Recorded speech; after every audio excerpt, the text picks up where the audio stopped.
you viewers for joining today. My name is Arif Ansar.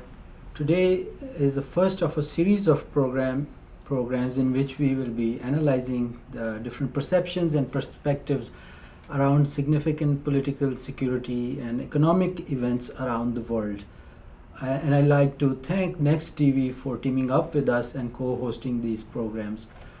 Today we are going to look at the perceptions and perspectives around US-Pakistan relations, and for that we have two esteemed guests in our studios today, and I will be introducing them to you.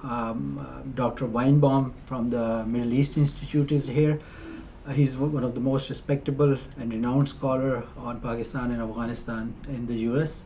And we have Mr. Ikram Sehgal from Pakistan, who is the chairman of Pathfinder Group, which is the largest defense and security firm in Pakistan.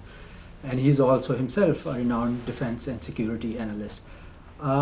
Stating that, let me go to Dr. Weinbaum and ask him a question relating to the evolving situation. In the context of what's taking place in the region, we have the closing of the US-India relationship, and that covers the whole spectrum of defense, security, science and technology, economics. And it's not only that, we're talking about transfer of defense equipment, know-how, which US rarely does even with the NATO member countries. Then we have the Afghan reconciliation on the other side, which seems to be going nowhere, at least what's in the media. And then we have now the India-Pakistan tension. In all of this, in this context, how do you view the US-Pakistan relationship? Well, the good news is that we're not where we were in 2011, when we would all agree that there was a real crisis in the relationship between the two countries. However, and let me say that as a result of that, we probably came out of it better off, in the sense that we shed some of our illusions about what the relationship could be.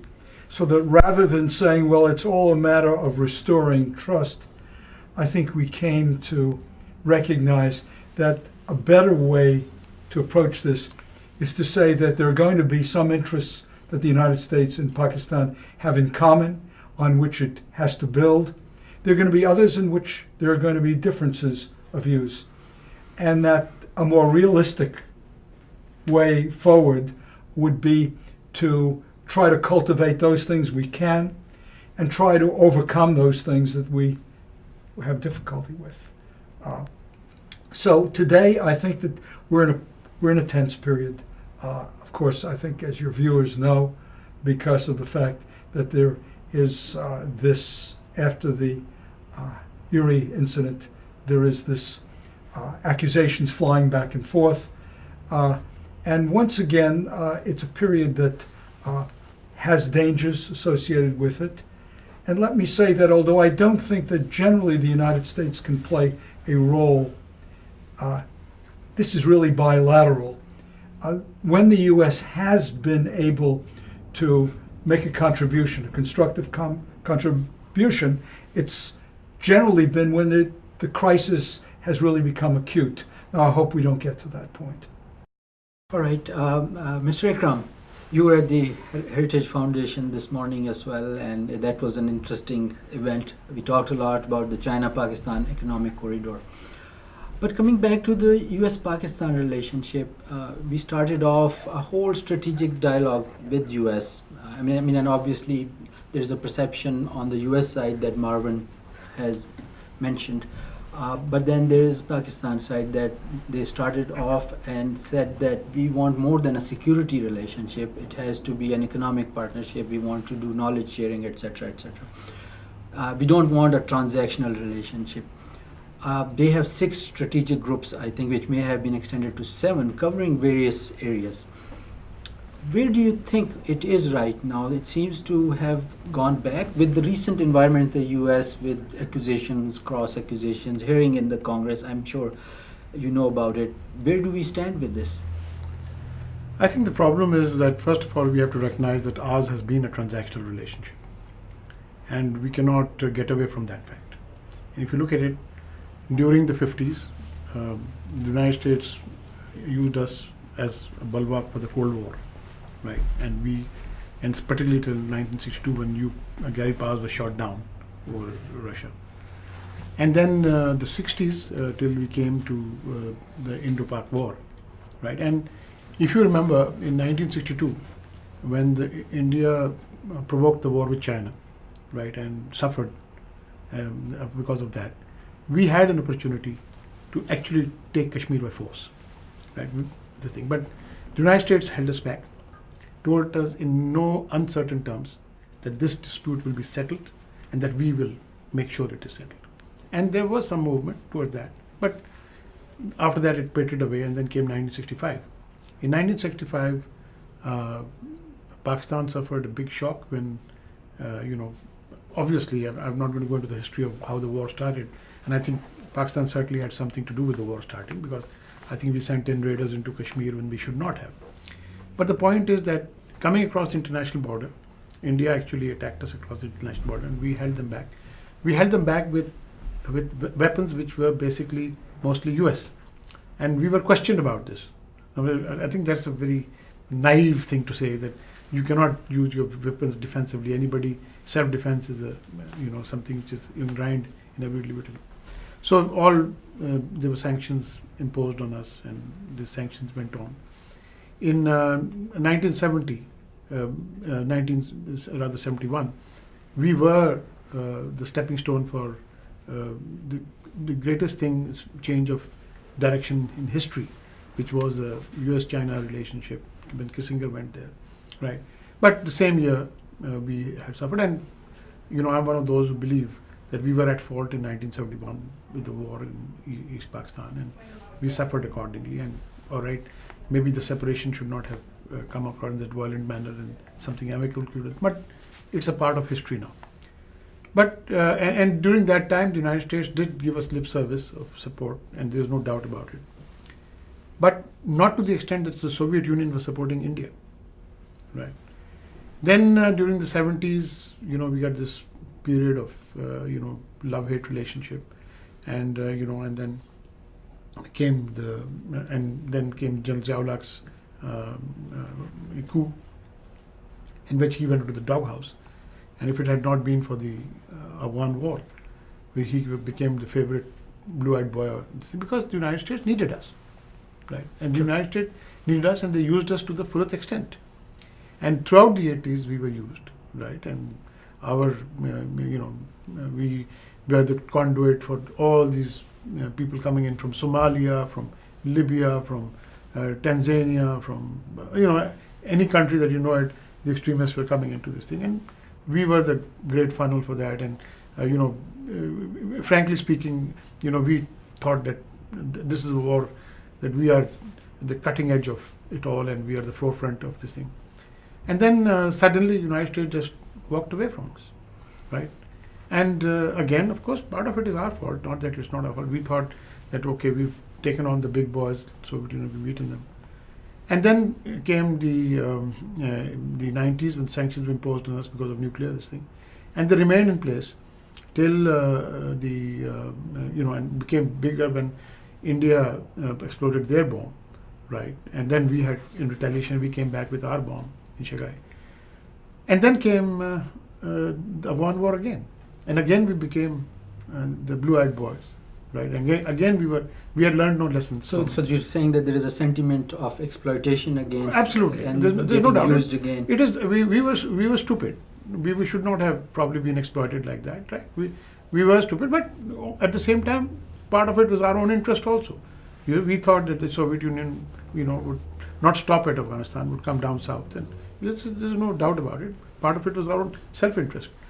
But the point is that again, during all this time, the love-hate relationship, etc., went on, etc. But the point of all this is that we really go back to a memo written by John Galbraith in 1965, in which he said really that we need to have a deep relationship with India, right? And we cannot make our, I'm telling you in broad words, we cannot make our friendship with Pakistan hostage to this. We have to build up India as something to contain China, whatever in the future, etc. And obviously, for the last 50 years, that has been the intent of US policy. Actually, they were close to the altar, and the United States had to walk away from the altar when the Soviets the Taliban came up. And at that point of time, we again went back to square one of everything. The thing is, what really worries me is not that. It is the fact that when people know, and I say this very bluntly, we are at fault. We should not, after the one war, supported the jihadis going into Kashmir, I think it was totally wrong.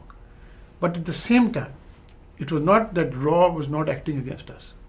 During all this time, till the early 90s, India was solidly anti-US. It was in every world forum anti-US. We were the bad boys of the third world. We were not even allowed into the non-aligned nations because we were allied with USA and CENTO and CATO, etc.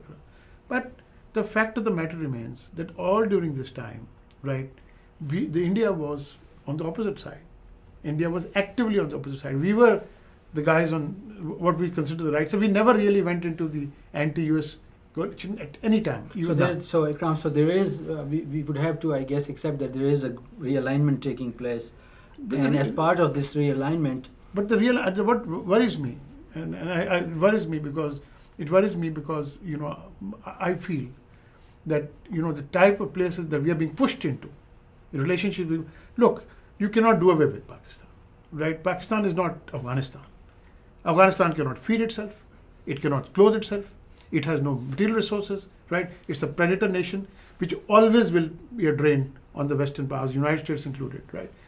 This is a country, Pakistan, which has got the second largest copper and gold reserve in the world. It's got the third largest coal reserve in the world. It's got the fourth largest cotton and cotton textile industry in the world.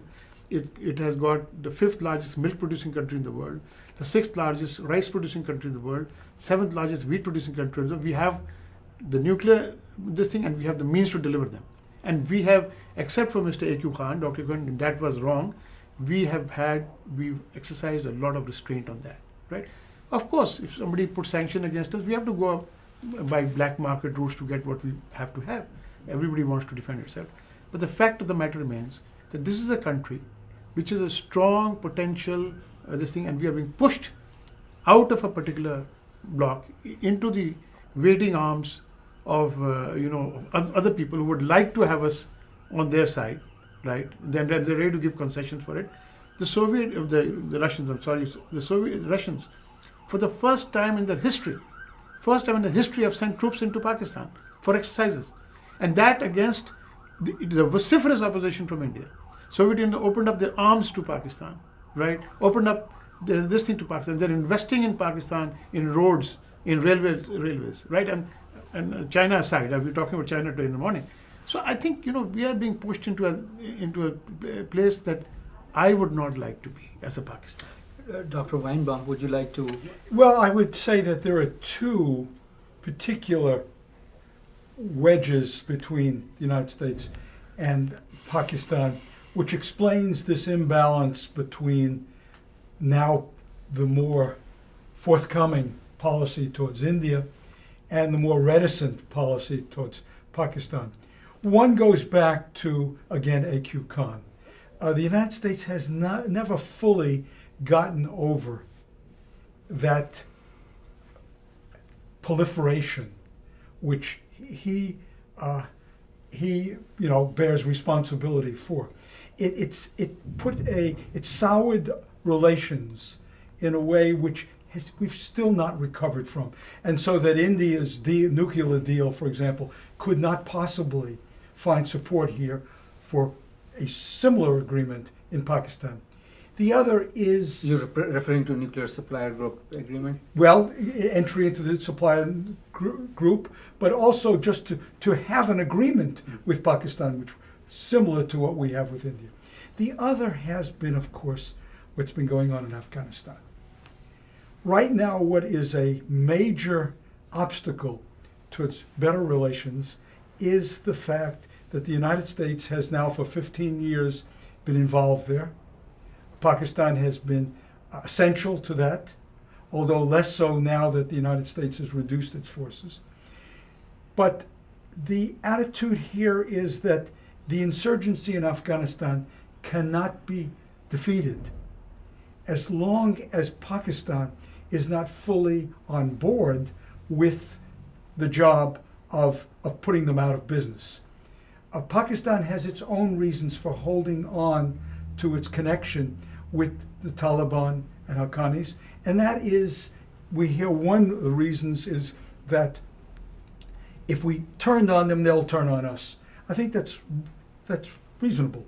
But the main reason is that Pakistan has never had any confidence that the international effort in Afghanistan was going to work.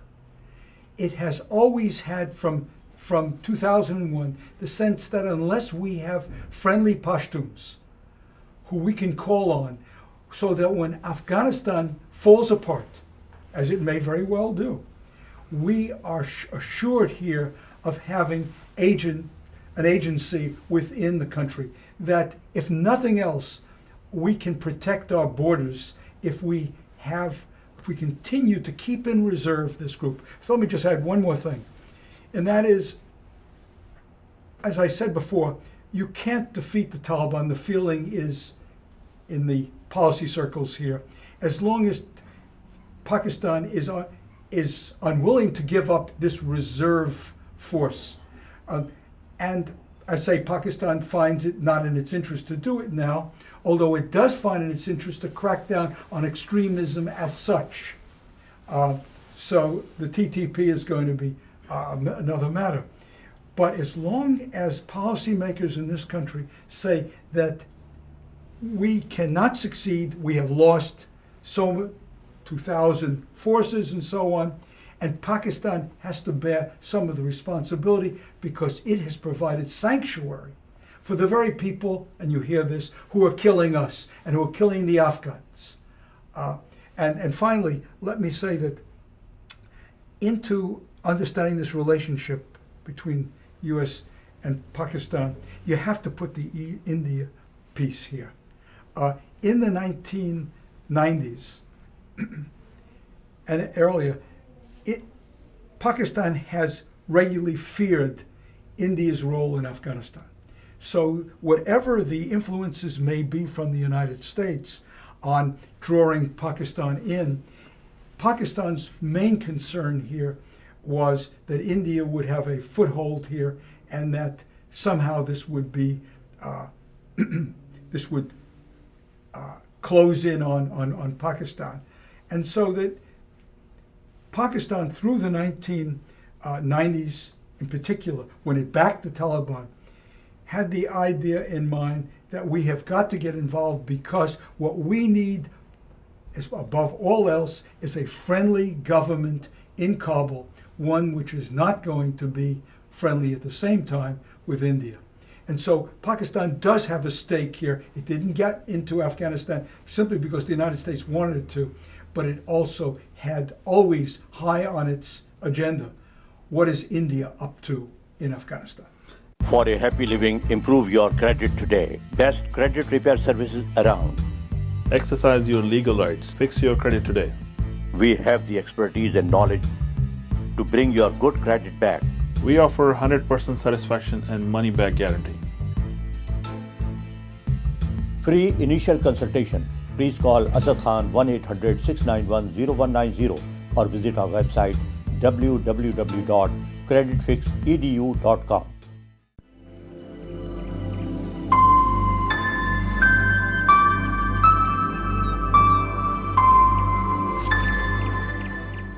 And these were the realities? I mean, we've heard these, and Ikram probably likes to respond, but I will say briefly, because this is a short program, and then we can probably go towards the economic realities, and we can talk a little about the CPEC and what Hillary Clinton used or called New Silk Route that we're not hearing a lot about. So we can talk, I guess, a little bit about the economics. That may be the way to solve the security challenges. Please, Mr. I know. First of all, I want to agree with Dr. Weinbaum. What he says is correct, except I would just like to clarify something. There's a different set of Taliban in Afghanistan to the type of Taliban that is in Pakistan. 6,000 Pakistani soldiers have died fighting them. 24,000 have been injured. Right? There's a very big misunderstanding about the ISI, and they are no angels, by the way. But there's a misunderstanding. The ISI is 70% officered by people from the armed forces of Pakistan. There are only 20-30% who are the thing, but those civilians never go high in the ISI. They always remain at lower level. At the higher level, it is the army, to a smaller extent the Air Force and the Navy that have it. You'll be interested to know that not one DG ISI, Director General ISI, has ever served in the ISI before he was posted to the ISI. Not one of them, right? The only exception was probably Zahir Abbasi, the one before that. He served for a short time as Director Internal Security, came away as Corps Commander, then went back as DG. That was the only exception. Otherwise, unblemished record of some people being brought from outside, etc. Now, let me put it to you like this, they were, the IS that you say, in a way was existing in Pakistan. Maybe not that virulent form. What do you think these Haqqanis were doing in places like Wana or these places, you see, right? What do you think that these people were doing, etc.? They actually controlled territory, right? They controlled territory. What is Mullah Fazlullah was doing? He was controlling territory in Swat. They were controlling territory. The Pakistan army went and at great cost took Swat first, right, and made Swat peaceful. Then they went into the rest of Fatah, and they actually did not go into North Waziristan, and I thought that was a mistake. And if you remember, at the Atlantic Council, Stephen Cohen asked me this question, and I said they will go into North Waziristan when they're good and ready. And actually, they ultimately went into North because there was no other choice. You cannot allow a state within a state to take over territory. And actually, about the time that Operation Zarb-e-Azab was launched and they took them out, I think now most of them have taken sanctuary in Afghanistan. They're not in Pakistan, right? It could be because Mr. Hamid Karzai, right, he till today, part of his family lives in Quetta. Quetta was a sanctuary, Peshawar was a sanctuary.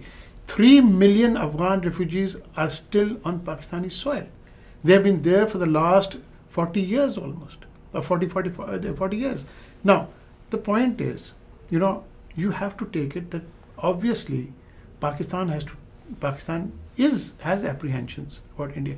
India's RAW has been acting against Pakistan all the time. Today in the morning, you heard when they were talking about Uri and Pathankot, right? And I asked him, I said, fine.